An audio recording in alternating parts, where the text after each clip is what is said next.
नमस्कार, आप देख रहे हैं परिवर्तन बिहार और मैं हूं आपके साथ अमित कुमार। अभी हम आए हुए हैं जमुई जिला के जमुई क्षेत्र के 4/1 जिला पार्षद प्रत्याशी तनोज सिंह जी के पास। अभी हम बात करेंगे तनोज सिंह जी से कि इन्होंने जो जिला पार्षद का चुनाव लड़ने का जो फैसला किया है वो क्यों किया और इनको क्या ज़रूरत आन पड़ी कि ये जमुई 4/1 जिसके पूर्व जिला पार्षद राजू यादव जी थे उनके क्षेत्र से चुनाव लड़ रहे हैं।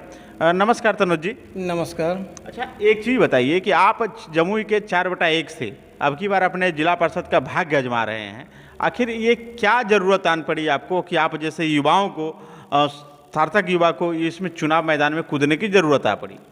देखिए, हम तो कभी सोचे नहीं थे कि हम मान के चलिए चुनाव लड़ेंगे, वो भी जिला परिषद का।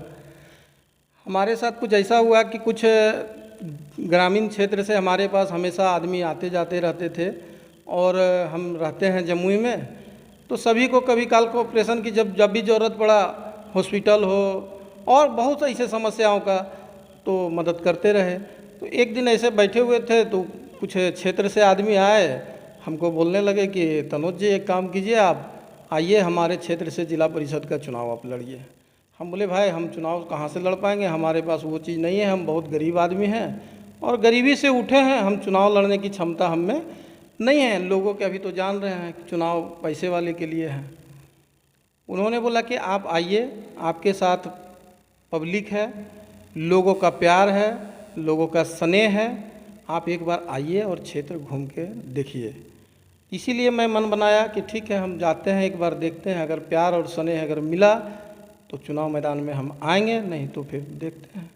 जो चुनाव लड़ रहे हैं आपका क्या मैन्युफैक्चर है? आप पहली बार चुनावी मैदान में हैं, किस तरह से लोगों के पास जा रहे हैं और क्या उनका मतलब आपका मनोव्यूह है, पोलो है? देखिए, सबसे पहले बात हम बता देना चाहते हैं कि चुनाव हम नहीं लड़ रहे हैं। हम पहले भी कह चुके हैं कि हम चुनाव नहीं लड़ रहे हैं। चुनाव क्षेत्र की जनता लड़ रहे हैं, युवाओं लड़ रहे हैं। हम एक वहाँ पे जाते हैं, संवाद करते हैं, लोगों से मिलते हैं, जुलते हैं, ताकि हमको भी ये लगता है कि नहीं, मान के चलिए कि नहीं, लोगों का प्यार है, एक स्नेह है। चेहरा मेरा है, चुनाव लोग क्षेत्र की जनता लड़ रहे हैं, युवा लड़ रहे हैं और मुझे भी विश्वास है कि ये लोग जिस तरह से हमारे साथ मेहनत कर रहे हैं, ये लोग लगन से लगे हुए हैं, तो जनता चुनाव तो हर हाल में जीतेगी। अच्छा, आप कह रहे हैं कि क्षेत्र की जनता चुनाव लड़ रही है, लेकिन चेहरा आपका होगा, भले ही लोग मेहनत करेंगे, तो आखिर आपका जब चेहरा होगा, चुनाव आप जीतेंगे, तो फिर से लोगों का क्या फ़ायदा होगा? देखिए, लोगों का फ़ायदा यही होगा कि उन्होंने पहले भी मुझे देख चुके हैं कि नहीं भी कुछ अगर हैं तो कम से कम हम हर दुख सुख में हर व्यक्ति के साथ में खड़ा उतरे हैं, खड़ा रहते हैं। और तो लोगों का यही मानना था कि अगर ये व्यक्ति अगर ऐसे में हमको इतना मदद करते हैं, तो अगर कुछ पावर लेके अगर इनको हम दे दिया जाए तो मान के चलिए कि और भी ये बहुत कुछ कर सकते हैं। इसीलिए जो है चेहरा मेरा है, चुनाव जनता लड़ रही है। आपका चुनावी एजेंडा क्या है, चुनावी वादे क्या हैं? आप क्या, अगर आप चुनाव में क्षेत्र में जब आ रहे हैं तो आप कि क्या क्या चुनाव में देंगे जो चुनाव में कमी रह गई है, क्षेत्रों में कमी रह गई है? देखिए, क्षेत्र में बहुत कुछ का कमी है और हम क्या दे सकते हैं, हमारे पास कुछ देने के लिए नहीं है। ये कुछ व्यक्ति जो पब्लिक हो हैं, वो उनको लगता है कि एक हम वोट डाल के आए हैं, उनका एक वोट महत्वपूर्ण नहीं है। एक वोट से किसी को बना सकते हैं, किसी को बिगाड़ सकते हैं।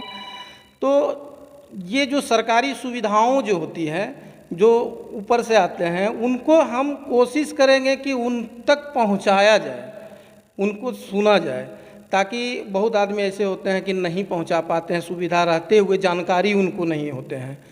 तो उस तरह में बहुत चीज़ हैं। एम्बुलेंस की सुविधा होते हैं, लोगों की समस्या बहुत तरह की है। गांव से जमुई हम जिस क्षेत्र से लड़ रहे हैं, लगभग मान के चलिए वहाँ से 30 किलोमीटर की दूरी पड़ती है जिला। तो वहाँ से आने में कुछ आदमी को परेशानी होती है, तो उनके लिए कोशिश करेंगे कि उनके तट पे खड़ा रहें और लोग जो सरकारी सुविधा हैं वो उन तक पहुँचाया जाए। और एम्बुलेंस वगैरह ये सब वगैरह पदाधिकारी से बात करके, हमारी तो है नहीं जो हम अपना दे देंगे, बिल्कुल। वो तो पदाधिकारी का है, उनसे बात करेंगे कि भाई पदाधिकारी लोग भी, उन लोग को जानकारी नहीं मिल पाता है कि कहाँ पे क्या चीज़ छूटा हुआ है। छूटा हुआ है। अगर उन लोग को जानकारी हो तो हमको लगता है वो लोग भी पीछे नहीं हटेंगे। बोल रहे हैं कि हम पंचायत में ये करेंगे पंचायत। अच्छा एक चीज़ बताइए, जो आजकल सबसे ज़्यादा सरकारी स्कूल को लोग गलत निगाहों से देखते हैं, सरकारी स्कूलों को लोग लूट खसोट का अड्डा समझते हैं। लोग नामांकन तो सारे बच्चों का करवाते हैं लेकिन कोई विद्यालय नहीं भेजते। आखिर शिक्षा के प्रति आप क्या कीजिएगा अपने क्षेत्र में? देखिए, शिक्षा स्कूल सरकारी स्कूल गलत नहीं है, लोग की नज़रिया गलत है, लोग का सोच थोड़ा सा बदलने की ज़रूरत है। वहाँ की शिक्षक शिक्षिकाएं को थोड़ा सा मान के चलिए, पब्लिक ग्रामीण स्कूल में जहाँ पे रहते हैं वहाँ का ग्रामीण लोग को थोड़ा सा जो है जागरूक करके उनके बीच में रह के पदाधिकारियों से बात करके उसको स्कूल को मॉडर्न स्कूल में बदला जाए और जागरूकता थोड़ा सा दिया जाएगा कि नहीं, यहाँ भी अगर बढ़िया से अगर कोई देखभाल करने वाला हो तो हम तो लगता है कि सरकारी स्कूल से बढ़िया पढ़ाई तो कहीं नहीं है। आज तो जान रहे हैं कि शिक्षा में कितना लूट खसोट हो रहा है। हाँ बिल्कुल बिल्कुल, हर जगह एक शिक्षा को कुछ लोग अपना बिजनेस बना लिए हैं, कॉपी में पैसा अलग से। आप देख रहे होंगे इधर पिछले लॉकडाउन में कुछ गार्जियन इस तरह से हताश हो गए हैं कि रोड जाम कर रहे थे। हम देखे हैं, हम आप ही लोग के चैनल से के माध्यम से देखे थे कि बगल में सन जोसेफ स्कूल में मतलब 3 महीना 6 महीना स्कूल बंद रहा, उसके बाद भी उनको पैसा देना पड़ा, नहीं तो अथी नहीं हुआ। तो देख सकते हैं, और सरकारी स्कूल की सुविधा बढ़िया है, सिर्फ उनको थोड़ा सा गाइडलाइन की ज़रूरत है। तो ये पदाधिकारी कर सकते हैं। पदाधिकारी से अगर हम जीते तो पदाधिकारियों से मिलेंगे और उसको सुचारू रूप से चलाने का प्रयास करें। सबसे अहम और आखिरी सवाल कि जो अभी आपकी बातों को परिवर्तन बिहार जो हमारे चैनल है उसके माध्यम से आप अपने क्षेत्र की जनताओं को क्या कहना चाहते हैं, क्या संदेश देना चाहते हैं? देखिए, हम तो ज़्यादा कुछ नहीं बोलेंगे। जिस तरह से हमारे ऊपर जनता विश्वास कर रही है, मान के चलिए जनता को आज के डेट में नेता नहीं चाहिए। अच्छा, उनको बेटा चाहिए, उनको भतीजा चाहिए, उनको भाई चाहिए, ताकि उनकी समस्या को सुनने वाला कोई हो। तो आज अगर वो हम पे भरोसा कर रहे हैं और हमारे भरोसा पे हमारे आवाज़ हम जो बोल रहे हैं सुन के अगर हमारे पक्ष में वो मतदान करते हैं, हमको अगर वोट दे के जिताते हैं, तो इतना जान लीजिए कि जो उनको विश्वास हमारे ऊपर किए हैं उस विश्वास को टूटने नहीं देंगे और आप खड़ा उतरने का हम खड़ा उतरने का प्रयास करेंगे। अच्छा, एक कोरोना की जो गाइडलाइन है, कोरोना जो अब की बार है, इसको लेके आप जनताओं से क्या अपील करना चाहेंगे कि वो क्या क्या सावधानियां बरत के अपने मतदान को एक चरण सीमा पर पहुंचाए? देखिए, सबसे पहले तो परिवर्तन बिहार का धन्यवाद देना चाहता हूं, और परिवर्तन बिहार के माध्यम से लोगों को मैं हाथ जोड़ के विनती करता हूं कि चुनाव के जगह पे है, ये ज़िंदगी का सवाल है।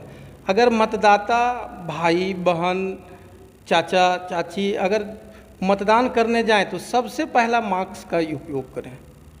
आपका हमारे चैनल के साथ जुड़ने के लिए बहुत बहुत धन्यवाद। अभी आप देख रहे थे कि 4/1 से जो जिला पार्षद के प्रत्याशी हैं अब की बार चुनाव मैदान में अपनी भाग्य को आजमाएंगे, तनुज सिंह जिससे वार्तालाप कर रहे थे, इन्होंने 2 चीज़ बहुत ही महत्वपूर्ण बोला, मैं दोहरा देना चाहता हूं कि शिक्षा के प्रति और स्वास्थ्य के प्रति इनका कुछ विशेष ध्यान रहेगा। और इन्होंने सबसे पहले जो कोरोना के नियम को ताक पे रखते हुए इन्होंने एक बात जो साफ शब्दों में कही है कि चुनाव की जगह है। आपसे मैं हाथ जोड़ के निवेदन करता हूं कि आप जब वोट देने जाएं तो मास्क का उपयोग करें, क्योंकि सबसे पहले जीवन है, चुनाव आते रहेंगे और चुनाव जाते रहेंगे। आप देख रहे हैं परिवर्तन बिहार और मैं हूं आपके साथ अमित कुमार, अपने सहयोगी साजन के साथ।